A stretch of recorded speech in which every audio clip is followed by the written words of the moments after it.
ഫേസ്ബുക്കിൽ പങ്കുവച്ച വീഡിയോ പിന്നീട് ഡിലീറ്റ് ചെയ്ത് ജി സുധാകരൻ. തന്നെ പാർട്ടിയിൽ നിന്നും പുറത്താക്കാൻ നോക്കിയവർ ഒരു കാര്യം മനസ്സിലാക്കിയിട്ടില്ല. താൻ പാർട്ടിക്കുള്ളിലല്ല, ജനങ്ങളുടെ മനസ്സിലാണ് ജീവിക്കുന്നത് എന്നായിരുന്നു ഈ വീഡിയോയിൽ ഉണ്ടായിരുന്നത്.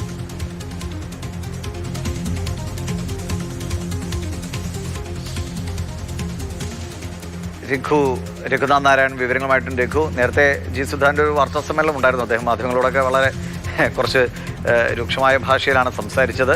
ഇപ്പോൾ ഈ വീഡിയോ നീക്കിയതിന് പിന്നിൽ എന്താണ്?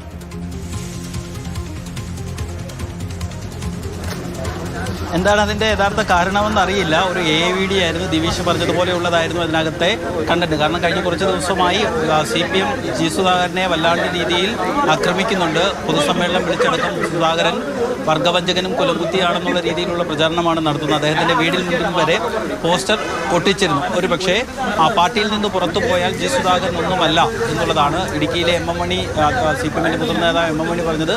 സുധാകരൻ പാർട്ടിയിൽ നിന്ന് പോയ ഷൂ ആയിരുന്നു. അത്തരത്തിൽ പല നേതാക്കളും അദ്ദേഹത്തിനെതിരെ വ്യക്തിപരമായ വിമർശനം ഉന്നയിക്കുന്നുണ്ട്. അപ്പോൾ പാർട്ടിയിൽ നിന്ന് പുറത്തു പോയതുകൊണ്ട് തൻ്റെ ഒരു സ്വാധീനവും തൻ്റെ ഒരു ഇമേജും ഒന്നും തകർന്നിട്ടില്ല.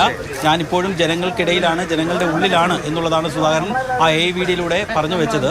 ഇന്ന് രാവിലെയും ജി സുധാകരൻ വാർത്താസമ്മേളനം നടത്തിയിരുന്നു. അതിലൊക്കെ ചില കാര്യങ്ങളിൽ ഒരു രൂക്ഷമായ ഭാഷയിൽ, മാധ്യമപ്രവർത്തകരോടക്കം രൂക്ഷമായ ഭാഷയിൽ വിമർശിച്ചെങ്കിലും CPMനെയോ മുഖ്യമന്ത്രിയെയോ അറ്റാക്ക് ചെയ്യാൻ ജി സുധാകരൻ മുതിർന്നിട്ടില്ല. പക്ഷേ അപ്പോഴും അദ്ദേഹം ഒരു മുൻകരുതൽ അല്ലെങ്കിൽ ഒരു വാണിംഗ് നൽകുന്നുണ്ട്.